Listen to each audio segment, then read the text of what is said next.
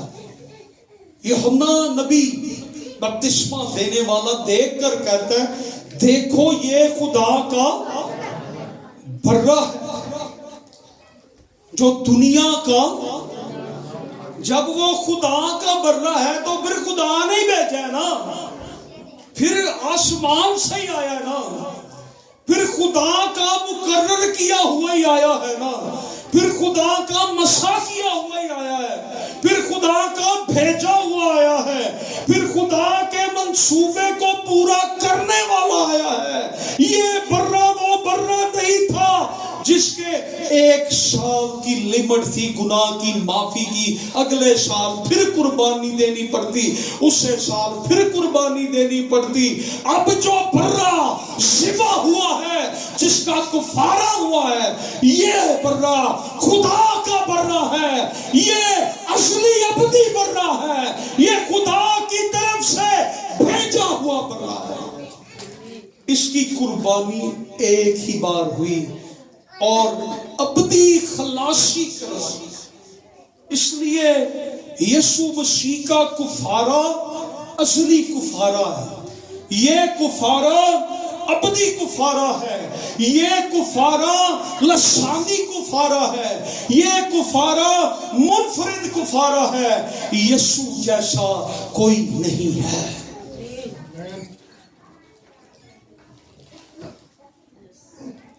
سو بات ہم کر رہے تھے چھپانے کی یا ڈھانپنے کی۔ اماد کی کتاب میں ایک کپل ہے، حننیہ اور سفیرہ،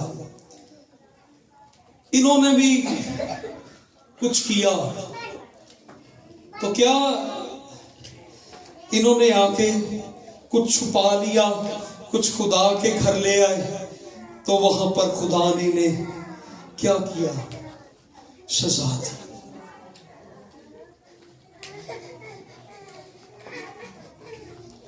کلام میں یہ طریقہ درج ہے جو میں نے آپ کو بتایا۔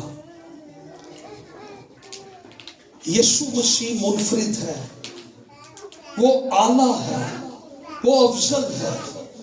اس کی قربانی یا کفارے کے ساتھ رسول میچ کرنے لگے۔ کیا چیز ہے دنیا میں؟ اس وقت بھی سونا چاندی سب سے زیادہ قیمتی تھا، آج بھی ہے، تو انہوں نے کہا کہ یہ سونا چاندی سے بھی آگے ہے، یہ ساری چیزیں پیچھے ہیں، لیکن یسوع مسیح کا خون، یسوع مسیح کا کفارہ سب سے افضل ہے۔ ہیلیلویا۔ یہ کفارہ دینے کے لیے جانور جب لاتے تھے نا گھر کے، باپ کی ذمہ داری ہوتی تھی، وہ باپ لاتا تھا، پھر بیٹا بڑا ہو جاتا تھا، بیٹا لاتا تھا۔ لیکن یسوع مسیح خدا کا برہ وہ ہے جو باپ کے لیے بھی ہے اور بیٹے کے لیے بھی، بلکہ پورے خاندان کے لیے ہے۔ ہیلیلویا۔ یہ خدا کا برہ پوری دنیا کے لیے ہے۔ ہیلیلویا۔ سو اس نے ہمیں اپنے کفارے سے کیا کیا؟ ڈھانپ لیا۔ تو اب میں اگر پوچھوں کہ وہ شخص جو آپ کو کور کرتا ہے، ڈھانپتا ہے، آپ کو کیسا لگتا ہے؟ وہ سب سے اچھا لگتا ہے جو آپ کو ڈھانپ لے۔ تو کس نے آپ کو ڈھانپا ہے؟ ذرا بتائیں زور سے. کس نے کفارہ دیا ہے؟ کس نے آپ کو ڈھانپا ہے اپنے لہو سے؟ یسوع مسیح. آج بھی لوگ یہ کویشچن کرتے ہیں کہ ابلیس جا کے شکایتیں لگاتا ہے، یہ خداوند اس نے توبہ کی، اب یہ گناہ بھی کرتا ہے، وہ جا کے خدا کو شکایتیں لگاتا ہے. تو یہ خون جو یسوع مسیح کا کفارے کا خون ہے، یہ صرف صلیب پر ختم نہیں ہو گیا، یہ آج بھی ہماری شفاعت کرتا ہے. جب بھی کوئی ایماندار گرتا ہے، ابلیس کہتا ہے یہ گناہ میں ہے، یہ ایسے کرتا ہے، اے خدا اسے سزا دے، اسے مار دے، یہ دنیا گنہگار ہے، اسے فنا کر دے خدا. یسوع مسیح اپنا خون لے کر کہاں بیٹھا ہے؟ یسوع مسیح باپ کے دہنے آ. یسوع اپنا خون لے کر باپ کے آگے کھڑا ہو جاتا ہے. اے باپ ان کو معاف کر، کیونکہ میں نے ان کے لیے اپنا لہو بہایا ہے. یہ شفاعت ہے یسوع مسیح کی ہمارے لیے. باپ کی آنکھوں کے سامنے یہ کفارہ ہے، یہ لہو ہے. اور آج آئیں ہماری آنکھوں کے سامنے بھی ہر وقت یہ کفارہ، یہ لہو رہے. اگر ہمیں اچھا لگتا ہے کہ جو شخص ہمیں ڈھانپے، تو آئیں آج ہم اس کے قریب آئیں، ہم اس کو کہیں کہ ہمیں اور اپنے لہو میں چھپا. ہماری جو باقی بھی کمیاں رہتی ہیں، ہماری وہ بھی کمیاں دھو دے. ہمارے باقی گناہوں کو بھی جو ہم کرتے ہیں جانے میں جانے میں، وہ بھی معاف کر دے. آئیے ہم تھوڑی دیر اپنے آپ کو خداوند یسوع مسیح کے خون کے اندر ڈھانپتے ہیں، اس کے لہو